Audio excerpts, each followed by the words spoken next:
Au lendemain du projet Semer pour demain, solutions agricoles pour un Sabalou résilient, l'ONG PEH Bénin, en consortium avec l'Université Québec à Chicoutimi, l'Université de Parakou et Agrinovac, avec l'appui financier du ministère de l'Environnement du Canada, a effectué une descente sur le terrain pour s'enquérir des réalités auprès des producteurs de Kpakpavissa ce mardi 17 juin 2025. Après avoir visité les bas-fonds qui servent de site d'expérimentation agricole, la délégation a procédé à la mise en terre des plantes pour contribuer à la lutte contre la déforestation et le changement climatique. Nous avons dans un premier temps visité le site d'Assitodji et là nous avons vu les pépinières d'oignons et puis de piments installés. Et ensuite, nous avons profité pour faire une activité de reboisement, donc avec les membres de ce site, tous les producteurs qui sont sur ce site-là. Et ensuite, on est allé à Sando, qui est aussi un site. Et là, nous avons vu aussi les pépinières installées de piments longs et piments ronds, et puis de l'oignon. Et maintenant, nous sommes sur le site PEH, où nous avons le maïs. Et l'activité principale que nous avions menée, c'est que nous avons fait un fourrage.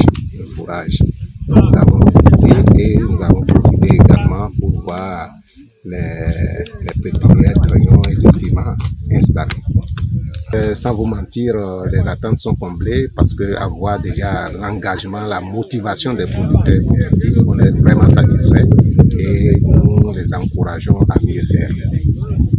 Les différents partenaires mobilisés sur le projet ont exprimé leur satisfaction au regard des initiatives des producteurs visités. Ils ont décliné les appuis qu'ils apporteront aux producteurs dans le cadre du dit projet. Vu de ce que j'ai vu aujourd'hui, là, je suis très confiante que notre initiative répond véritablement aux besoins des communautés. On voit l'engouement qui est là et il n'y aurait pas d'engouement si ça ne répondait pas véritablement à des préoccupations. Donc non, je suis vraiment très rassurée. Les femmes ont l'air très engagées. Puis elles ont un soutien aussi du chef de village qui n'est pas négligeable dans ce type d'initiative. En fait, aujourd'hui, c'était surtout pour comprendre les mécanismes qu'elles utilisent et on voit déjà certaines améliorations qui pourraient être faites au niveau de leur culture. Donc, on va mettre en place certaines expérimentations qu'on élaborera de concert avec les populations ici pour améliorer certains rendements, aussi la lutte contre les indésirables. Et de faire en sorte que la croissance globale se porte bien et puisse s'adapter aux conditions climatiques changeantes. Actuellement, les producteurs et les productrices sont dans les activités comme ils le font d'habitude. Et donc, nous avons les cultures annuelles, les cultures pluviales, notamment le haricot, qui a commencé même à être récolté. Nous avons le maïs en place, comme vous le voyez derrière moi.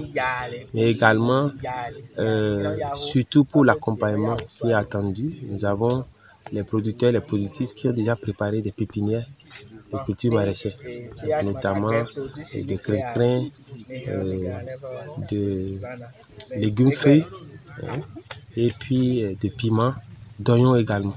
Donc ces pépinières, la tomate, ces pépinières ont commencé par être transplantées, notamment la tomate et puis les piments ont commencé par être transplantés. Maintenant, le problème qui surgit et sur lequel le projet va les accompagner, c'est le problème de poche de sécheresse. Donc, notamment, il pleut, c'est une période où il pleut, mais on a de longues durées entre deux pluies. Et quand les plants sont transplantés, pour que ça puisse reprendre, il faut de l'eau.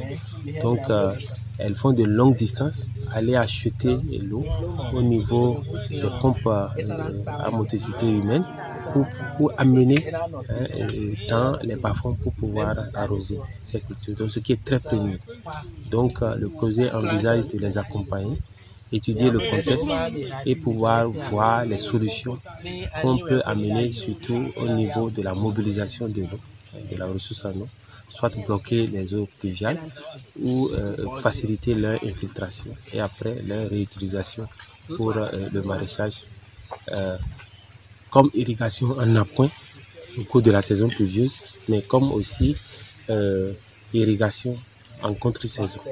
Nous retenons après cette visite de ce matin que les producteurs ont des savoirs. Ils sont pétris de connaissances traditionnelles ou ancestrales qu'elles essaient de mettre en valeur pour continuer toujours à maintenir un rythme de production qui, pour ma foi, avec ce que nous avons vu ce matin, témoigne réellement que ces populations sont engagées et qu'avec l'initiative prise par le consortium, de façon générale, ce projet dénommé Semer pour demain, Solutions agricoles pour un Savalo résilient, portera ses fruits. Au nom des bénéficiaires, le chef de village de Kpakpavissa est revenu sur l'impact des actions de l'ONG PH Bénin dans leur localité. PH Bénin, PH Bénin,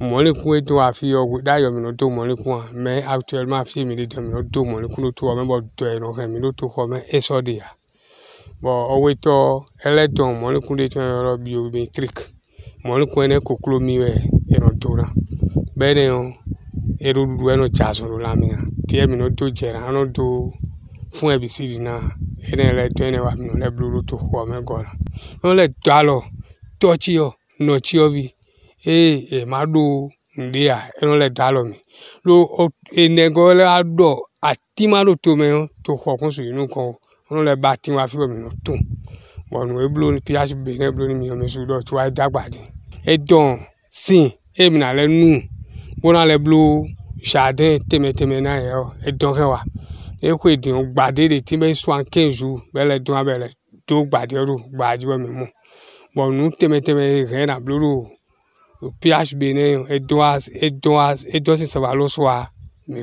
Au terme de ce périple, il a été convenu d'une autre descente dans les prochains jours pour un renforcement des capacités des bénéficiaires, pour un réajustement technique dans les procédures de production agricole.